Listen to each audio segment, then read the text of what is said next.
topic is Old English period or Anglo-Saxon period. So in this video we will look at the historical background of this age, the major literary works of this age, the major writers of this age, and of course the language, the Old English, and many more things. So keep watching this. Now let us look at the historical background of the age.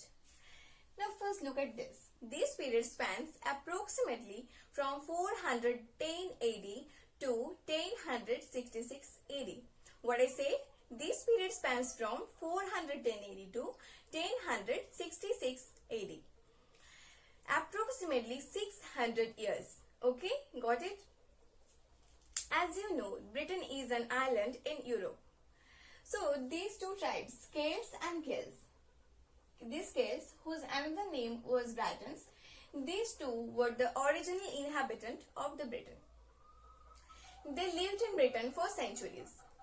Now these Celts and Britons, now you must be thinking that these were Britons and today's Britain. Britons and Britons quite similar? Yes, you guessed right. Today's word Britain came from this name Britons. Today's word Britain came from this word Britons. Okay. Now these Celts and Gills, they were living for centuries in Britain. Now in 54 BC, what I said, in what? In 54 BC, Julius Caesar, the Romans invaded Britain. They invaded Britain and started living in Britain. So, Romans and Celts and Celts were living in Britain after 54 BC. And now many years later, in 410 AD, Romans left Britain. Why? Because some tribes attacked Rome. So they need to protect their home. So they left Britain, they left England. Got it? Now, Celts and Gills were living alone in Britain. So, these two tribes, let me write this for you, Picts and Scots. What I say? Picts and Scots, these two tribes were attacking continuously. They were attacking continuously these Celts and Gills. Who are those tribes? Picts and Scots. These two tribes were continuously attacking these Celts and Gills. So, these two tribes, Celts and Gills, they seek help from three Germanic tribes. These Celts and Gills seek help from three Germanic tribes. Who are they? They were Angles, Saxons and Jutes. They were Angles, Saxons and Jutes. They came from today's Russia side. Okay? So these Angles,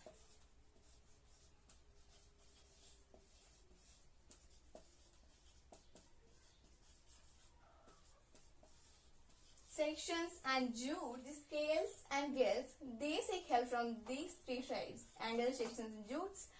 And these three tribes, they defeated Picts and Scots. Those two tribes who were continuously attacking these Celts and Gills after Roman left Britain. Okay. So these Angles, Saxons and Jutes, they started living with these Celts and Gills. Now, some years later, they started attacking them.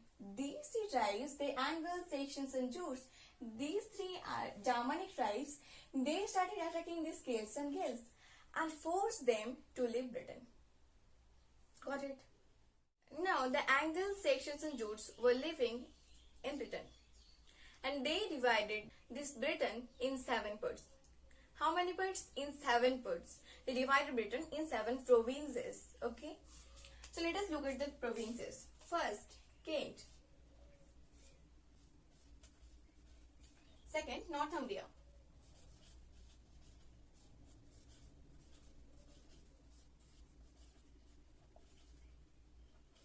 Third, Mercia. Fourth, East Anglia.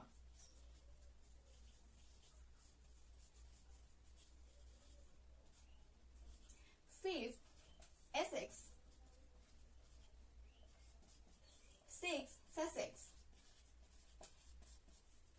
7, Wessex. Got it? Now focus in these first provinces. What is the first province? Kent.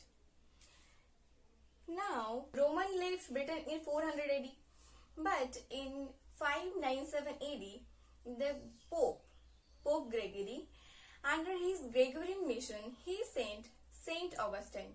Whom he sent? Saint Augustine. Let me write this for you.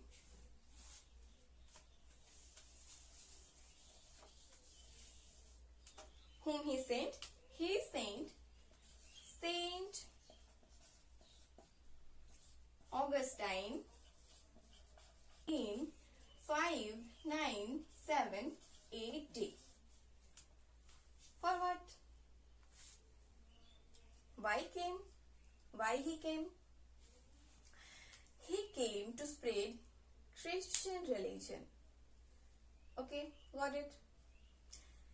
So, this Saint Augustine, who sent him? Pope Gregory sent him under Gregorian mission. Okay. Why he came only Kent? There were 7 provinces. He can choose any of them, but he chose Kent. Why? Any specific reason? Yes, there was a specific reason. The king of that Kent, the first province, Kent, whose king was King Ethelbert, the king of the Kent who had married a Christian princess, Bertha. So, this Saint Augustine came to Kent to spread Christianity. Got it? Let us look at the language of this period. As we all know that the language of these times people was Old English. How this language came into being? Let us look. As I have already told you that these two tribes, Celts and Gaels, they were living in Britain. They were the original inhabitant of Britain. So their language, Celtic and Gaelic, and the language of those 3 tribes, Anglo, Saxons and Jutes, their language mixed and forms the language which we call Old English. Got it? Now you might be thinking that I can read Old English. No. Even you know today's English, you may not understand those Old English. Okay? Now this name, Anglo-Saxons. As you have already guessed, yes, this name came from the 2 tribes name, Angles and Saxons. Why from their name? Because they were dominant in this period. Angles and Saxons. From these 2 tribes name, Angles and Saxons. From these 2 tribes name came this name of this period, Anglo-Saxon period. But why not Jutes' name? So let me tell you that they are less in number. Okay, got it? Let us look at the dialects of this period. There were 4 major dialects in this period. Which are they? Let us look. The first one is Northumbria, second one Mercian, third one Kentish, and the 4th one West Saxon. This Northumbrian, they have first produced literature in this dialect. Okay, they have first produced literature in this period. Literature. Now this Mercia, this is the language, this is the dialect of Midlands. Okay, and this Kentish, as you have guessed from its name, that this is the language of the first province, the Kent, and the last and the foremost, this West Saxon, this is the language of Wessex, and this became the standard one. Okay, got it? Now let us look at the major literary works of this period. As we all know that another name of this period is Black Age. Why Black Age? Because of the scarcity of literature. Even in the 600 years, we didn't find much literature. Although we have found prose, poetries and elegies, so let us learn. The poetry. Poetry came early, then prose. this poetry was divided into two genres. One is heroic poetry,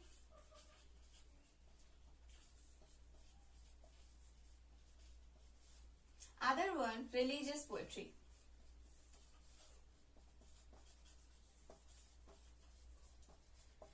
Heroic poetry like Beowulf, the Witchweed, the Battle of Maldon, etc.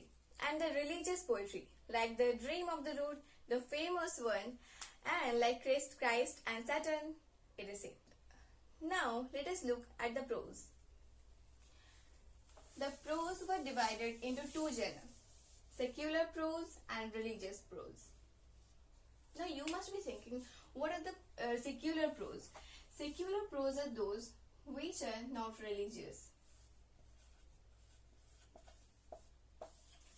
They divided in two genres. One is secular and the other one is religious.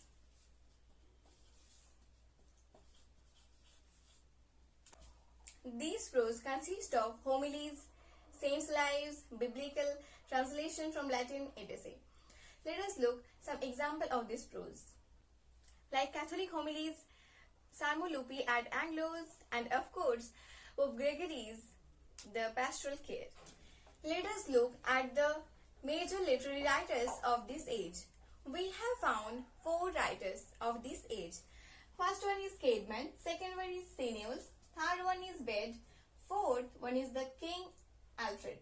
This King Alfred, he had translated many works from Latin to Old English. Now we have found these four writers, but we have found the biographies of only these three: the Caedmons, the Bedes, and the King Alfreds. We only found the unique signature of Senius. Now in this period we have found four manuscripts. One is the Beowulf, second one is the Juni, third one is the Exeter book, and the fourth one is the Versailles book.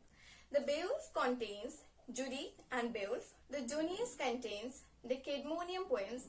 He is Caedmon and his poems are Caedmonian poems.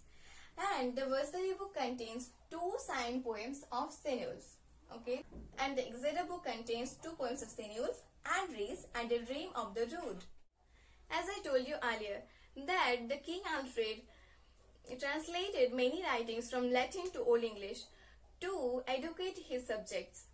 His translations were Pope Gregory's Pastoral Care, Soliloquies of St. Augustine, Bede's Ecclesiastical History, etc. In 1066 AD, a battle occurred, the Battle of Hastings, between the King of England, King Harold, and the King of Normandy, William the Conqueror. The William the Conqueror defeated England's King Harold. And after this battle, another age started, which is Anglo-Norman period. We will learn about this Anglo-Norman period in next video. So see you soon. Thank you. Bye-bye.